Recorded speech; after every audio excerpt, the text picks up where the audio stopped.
Explosive video tonight as we come on the air. This is a look at a plant in Texas where there have been 3 massive explosions so far. Authorities don't know how long that fire will burn. Hundreds of firefighters on the scene at this hour.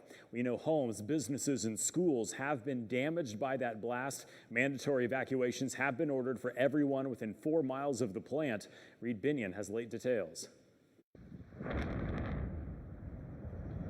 Multiple explosions at the TPC Group chemical plant have rocked the small town of Port Neches, Texas. Toxic, billowing black clouds of smoke spawned by raging flames taking over the skies.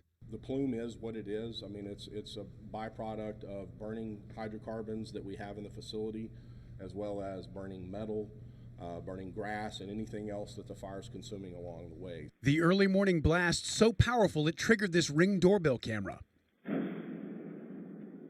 I was awakened this morning when the front and back doors of my house were blown in. The first explosion was so strong it blew doors to homes a half-mile away right off their hinges.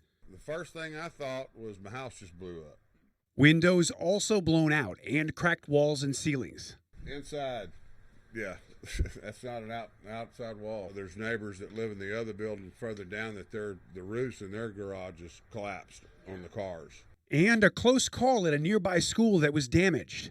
We're lucky that this happened while we were on our Thanksgiving break, and we're lucky that this happened while our students weren't in these buildings. As you can see, some of the damage back here, it was a pretty good blast. I'm Reed Binion reporting. And officials say air monitoring has so far shown no major health concerns. The EPA and the Texas Commission on Environmental Quality say they're going to be continuously monitoring the air quality in that area. A lot of people reacting to this on social media tonight, even posting videos of the explosions as it happened. You can see huge flames and a large object shooting into the sky. A video from Live Storms Chasers shows the huge blast into the air. Also a close-up view as one of the explosions happened. And there's also a video capturing the blast from a doorbell camera just seconds before.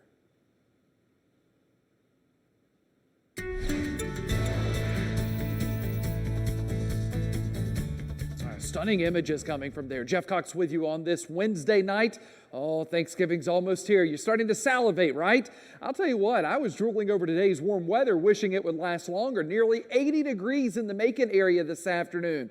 Well, that's going to be a thing of the past after tonight. Now, here we are after 10 o'clock, and it's still pretty mild out there. Upper 50s and low 60s across the region. Our cool spot looks to be Milledgeville at 54, but look at Eastman, still 65. Abbeville, it's still 66. So our cold front is still pushing across the mid-state, and that's allowing for some pretty mild temperatures at this hour. But in the end, that cooler weather will take over, and by tomorrow morning, 40s will be on your thermometer.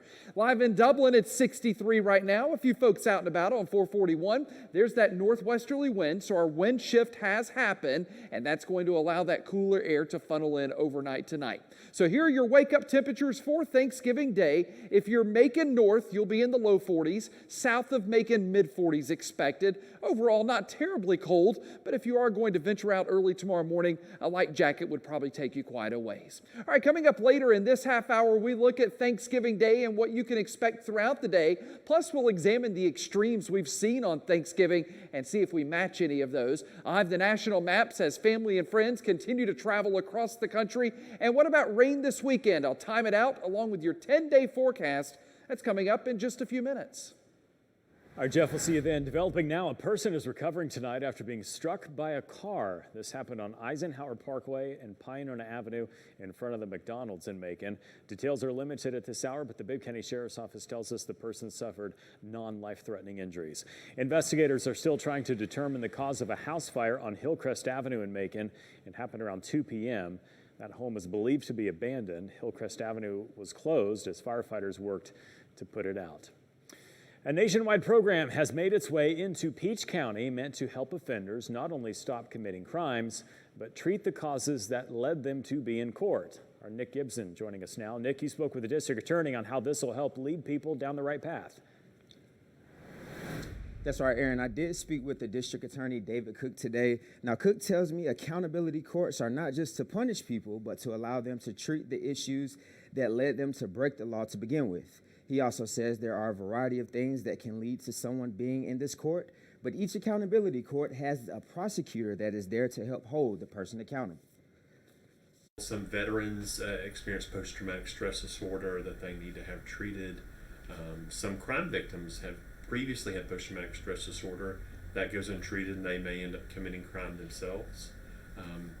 Some people may have addiction disorders that are related to addiction to drugs or alcohol that cause them to commit crime in order to fund that addiction.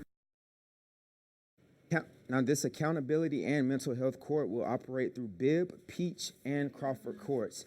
Now, coming up in the next half hour, I spoke with a veteran in Houston County, and he tells me he believes that these courts should come to his county as well. But for now, reporting from the newsroom, I'm Nick Gibson. Solving every homicide case over the past 2 decades, the Monroe County Sheriff's Office says it has this clearance rate for several reasons. Captain Ricky Davis oversees the Criminal Investigation Division. He says each member of his team is extremely dedicated. Captain Davis says the Monroe County Sheriff's Office has worked just 4 homicides in the past 3 years.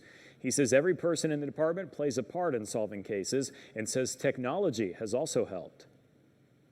Now we have the use of DNA to identify suspects, fingerprints. Those tools are invaluable. This compares to a 61.6% clearance rate for the FBI in murder and non-negligent manslaughter back in 2017. An update tonight as police in Alabama are now investigating a homicide after confirming human remains found Monday are those of Anaya Blanchard. She is the college student who was reported missing October 24th. Anaya's mother says she'll continue to share her memories and help other families going through this pain. Happen to you, it can happen to your family. So from tonight on, go home, make a plan, get some things together, talk to your kids so we can prevent this and start fighting back for this evil that's in this world. The district attorney is looking into upgrading the charges against the 3 suspects in custody, David Johnson Jr., Ibrahim Yazid, and Antoine Fisher. A local veteran goes from being homeless to helping others. Why his new mission is helping other veterans in need.